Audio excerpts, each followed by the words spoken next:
It was a warm, quiet summer afternoon in the small town where I, Mary, had lived all my life. At 78, I didn't go out much anymore.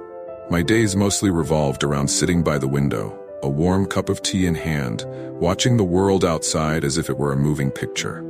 I often filled my hours with books and long walks down memory lane, letting the chapters of my life replay in my mind. My nephew, Michael, had promised to visit today, and I looked forward to it as eagerly as a child. Michael was a bright, kind young man in his late 20s, filled with energy and warmth. Despite his busy work schedule, he always found time to check in on me, bringing stories from his life, asking if I needed anything, and always listening intently to my own memories. Today, he said he would be bringing along his best friend, John, a friend I'd heard so much about over the years but had never actually met. John had been Michael's closest friend since college, and Michael spoke of him with such admiration as if he were a brother. I couldn't help but feel a mix of curiosity and excitement. The doorbell chimed, pulling me from my thoughts. I stood slowly, adjusted my cardigan, and walked to the door, feeling a bit like I was about to meet a new family member. When I opened it, there was Michael, tall and strong, his bright smile as warm as ever. Standing beside him was John, a young man with a calm presence and a slight smile. His gaze was steady, and there was a quietness about him that made him feel instantly trustworthy. "Hello, Grandma Mary." Michael's voice was cheerful as he stepped forward to give me a big hug. "This is John. I finally brought him over to meet you." "Nice to meet you, ma'am," John said with a polite nod, extending his hand. His grip was firm, and I could sense a quiet strength in him. He was a bit more reserved than Michael, but there was something calming about him that made me feel instantly at ease. "It's lovely to meet you too, John," I replied, smiling back. "Come in, both of you. I made some tea and cookies."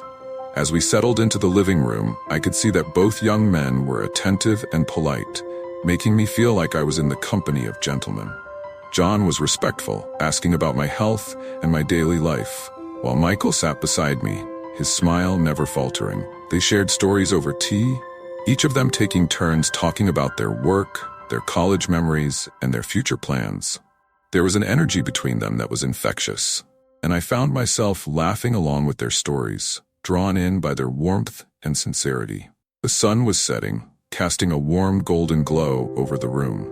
It was one of those rare moments that felt almost dreamlike, as if time had slowed down just for us. Then, Michael turned to me with a grin and asked something unexpected. "Grandma, it's been ages since you've gone for a drive, hasn't it?" he asked, his eyes twinkling. "Why don't we go for a little drive around town?" I hesitated, feeling a mix of excitement and apprehension. It had indeed been a long time since I'd ventured beyond the familiar streets around my house, but the idea of a drive was tempting. "Well, it has been a while," I admitted with a chuckle, feeling a thrill of the unexpected. "A drive might be nice." Michael's grin widened, and he turned to John with a gleam in his eye. "Did you hear that? She's in." Before I knew it, we were all in Michael's car, an old but reliable vehicle he'd had since his college days. Michael sat in the driver's seat, with John beside him, and I took my place in the back, feeling like I was embarking on a small adventure.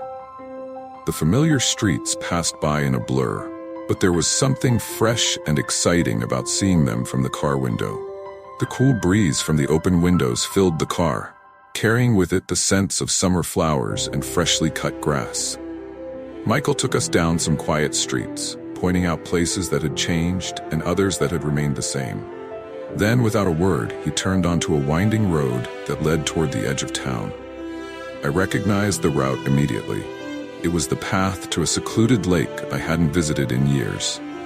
This lake held a special place in my heart. In my youth, it was a gathering spot, a place of laughter and adventure. It was where I had shared secrets with friends, and where countless memories had been made. As the car rolled to a stop near the water's edge, I felt a wave of nostalgia wash over me. The lake stretched out before us, calm and serene, reflecting the colors of the setting sun. The sky was painted in hues of pink, orange, and purple, and the sight of it took my breath away. Michael turned to me, a look of concern in his eyes. "Are you okay, Grandma? This isn't too much for you, is it?" I chuckled softly, touched by his care. "Oh, Michael, I feel wonderful. Thank you for bringing me here. This place, it brings back so many memories. John, who had been quietly listening, looked at me with a gentle curiosity. If it's not too personal, would you mind sharing some of those memories with us? He asked, his voice warm and respectful. I smiled, gazing out at the calm water. Oh, they're simple memories, really, just moments from a different time. My friends and I would come here to swim, to laugh, and to escape from the pressures of life. As we grew older, this lake became a place for reflection, a spot to come to when life felt overwhelming. Michael chuckled, his eyes shining with amusement. I never would have guessed, Grandma. I didn't know you were such a free spirit back in the day. I laughed, feeling a thrill as I remembered those days. Maybe I was, in my own way, but not as wild as you might think. We sat in a comfortable silence, listening to the sounds of nature around us, the rustling leaves, the gentle lapping of the lake water against the shore. There was something peaceful about it, something that made me feel young again, as if I were reliving those precious memories in the present moment. After a while, Michael spoke, his voice softer, more contemplative. Grandma, I've been thinking a lot lately about how short life is. Sometimes, I feel like I'm running out of time to do everything I want. His words surprised me. Michael had always been the joyful, carefree one in the family, the one who brought laughter and energy wherever he went. Hearing him speak with such vulnerability reminded me that he was no longer the little boy I had once taken care of. He was a young man now, standing at a crossroads, facing his own questions about life. I looked at him thoughtfully. Michael, you're still young. You have so much time to explore, to learn, and to find your path. Don't let fear make you rush. When you're my age, you'll realize that many of the things you worried about weren't as important as you thought. John nodded, adding, but sometimes it's hard, right? Life feels like it's moving so fast, and I'm afraid I'll miss the things that truly matter. His words struck a chord with me. I understood exactly what he meant, because at one time, I had felt the same way. Youth is full of urgency, a feeling that every moment has to count, that there's so much to see and do before time slips away. I looked at both of them, these two young men filled with dreams and uncertainties, and I felt a surge of affection and understanding. With a soft smile, I said, you both have good hearts, and I have no doubt that you'll find your way. But remember, life's meaning isn't always found in big adventures or grand gestures. Sometimes it's in moments like this, sitting by a lake, sharing your thoughts with those who care about you. We sat there, side by side, watching as the sky deepened from orange to blue, with stars beginning to twinkle above. It was one of those rare moments that felt timeless, a kind of quiet intimacy that didn't need words. For the first time in a long time, I felt like age had faded away, that I was simply a person among friends, sharing a beautiful, peaceful evening. Michael then had an idea. Let's sit closer to the water, he suggested, opening the trunk and pulling out a blanket. He spread it out on the grass, close to the water's edge, and we all sat down, leaning back and looking up at the stars. The night was calm, with only the sounds of crickets and the gentle lapping of water filling the air. We lay there in silence for a while, letting the tranquility of the night wash over us. I felt a deep sense of peace, as if I were exactly where I was meant to be. After a while, Michael turned to me, his voice barely above a whisper. Grandma, what's one thing you would have done differently if you could go back? It was a question I hadn't expected, and I took a moment to think. Well, if I'm honest, I think I'd have taken more chances, I replied, my voice soft. I would have let myself be more spontaneous, less worried about what others thought. Sometimes, I wonder if I missed out on things because I played it too safe. Michael reached over, taking my hand in his. His grip was warm and strong, grounding me in the present. You're right, Grandma. It's never too late. John, who had been quietly listening, moved a little closer, a look of understanding in his eyes. We didn't need to say anything more.